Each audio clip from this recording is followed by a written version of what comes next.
Your iPhone can take some amazing photos if you have the right settings. In this video, I'll go over each and every camera settings on your iPhone so that you can take the best photo possible on your iPhone. A quick note, I'm going to be focusing primarily on photo settings this time, but I'll quickly sprinkle some video tips as well. So let's get started. Okay. 70% of the magic happens in the settings app on your iPhone and 30% happens on the camera app. So let's start with the settings app. Go to your iPhone settings app. In here, go to the camera settings section. This looks like a lot of settings, but don't worry, we'll simplify everything. You need to understand one thing. There is no one setting which will suit every single person. If there was one, Apple would have just set it and not given these options to you, right? You have to choose the settings that best fits your needs.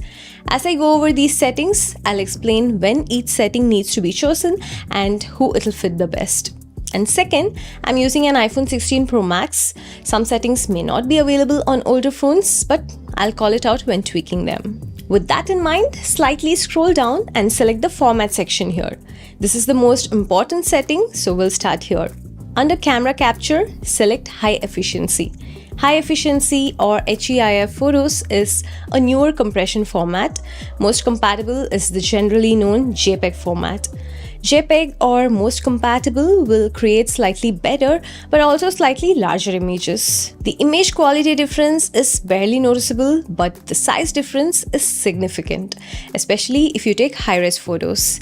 Another benefit of JPEG is if you're sending it to someone whose phone or computer cannot render the HEIF or high efficiency format photos properly, like washed out, JPEG might be a better choice. But unless you notice some issues with HEIF, I would recommend to always pick the high efficiency setting. Next, photo capture setting.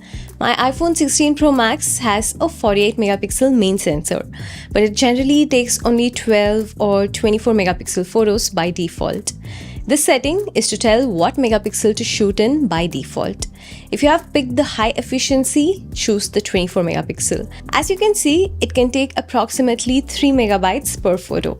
If you had picked the most compatible JPEG format, even a 12 megapixel photo will take 3 megabytes. So pick high efficiency and select 24 megapixel by default. Moving on, ProRAW controls. This is where you come to take some professional level photos. You may see this section if you have one of these iPhone models. To oversimplify things, ProRAW is a photo format from Apple which stores a lot more information when capturing photos. This means there is more detail, more information in shadows, highlights, and more color information than the HEIF or JPEG. This is also the only way to capture true 48 megapixel photos on an iPhone. The only disadvantage, since it's storing a lot more information, the photo size is enormous. For example, the highest resolution ProRAW photos can take up to 75 megabyte space. Compare that to 3 megabytes on HEIF. That's wild, right? But that's the amount of details and resolution the ProRAW photos can have. My suggestion, turn on the ProRAW and resolution control. This won't take a ProRAW photo by default. It'll simply give you the option in the camera app.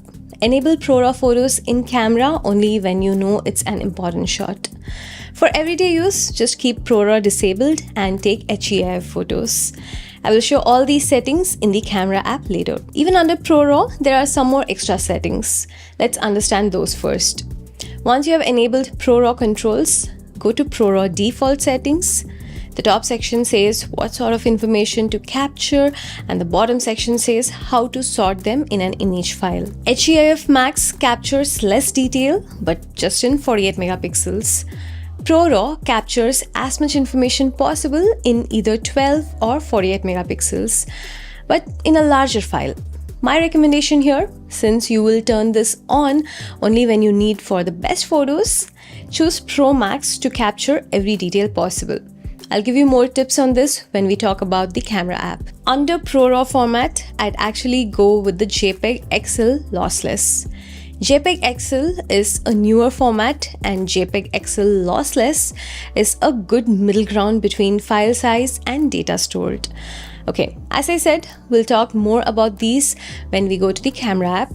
where I will show you even more customization when capturing a photo. Next, the Pro format for videos called the ProRes. It's similar to ProRAW, larger file, but with more information for videos.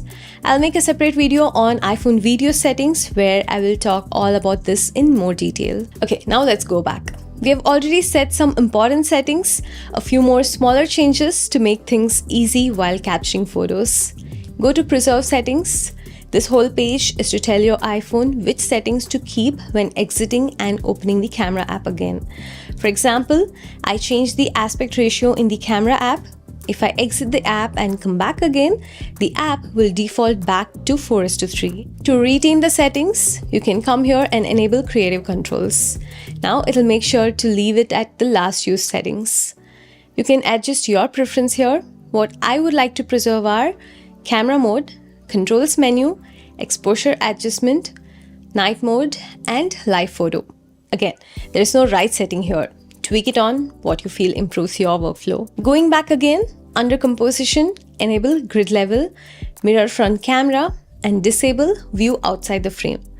Grid is the two horizontal and vertical lines you can see in the camera app while taking a photo. This helps in the photo composition for a more pleasing photo.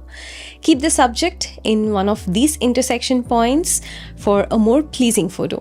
I like to keep this on.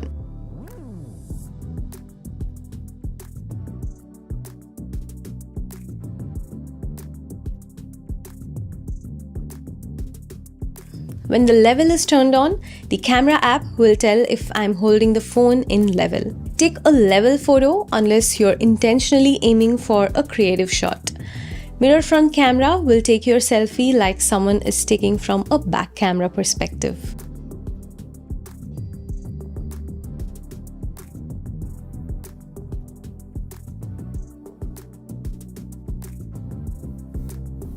And finally, I like to disable viewing outside the frame.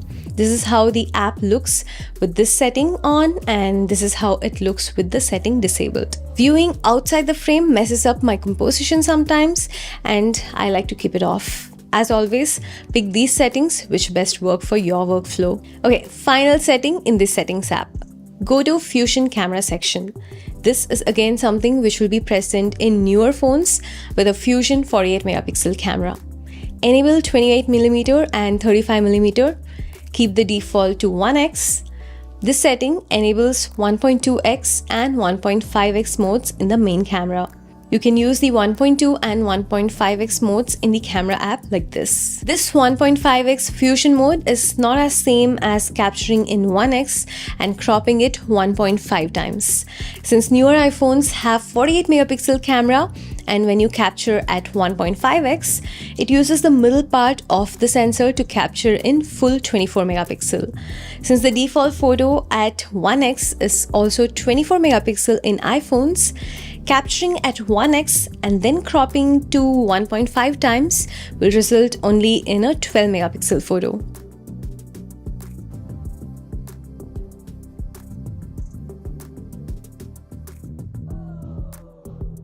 So it's always a good idea to keep this on. Finally, all major settings in the Settings app are done. Now let's head over to the Camera app and see how these settings can be properly used to take better photos. One of the major settings we spoke about was the ProRAW settings to capture larger but more detailed photos. As I said before, enabling it in settings will only bring this option to the camera app. If that option is disabled in settings, this won't even show up in the camera app. When it's enabled, and if you see this icon, it's taking a normal HEIF photo. To capture a ProRAW photo for that best photo, tap on it to enable taking in ProRAW.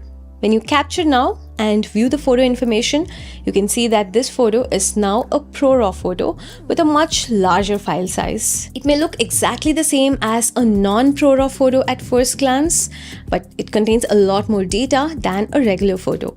If you edit this photo on some editing app like Lightroom Mobile, you can bring a lot more detail, colors, and flexibility to the image.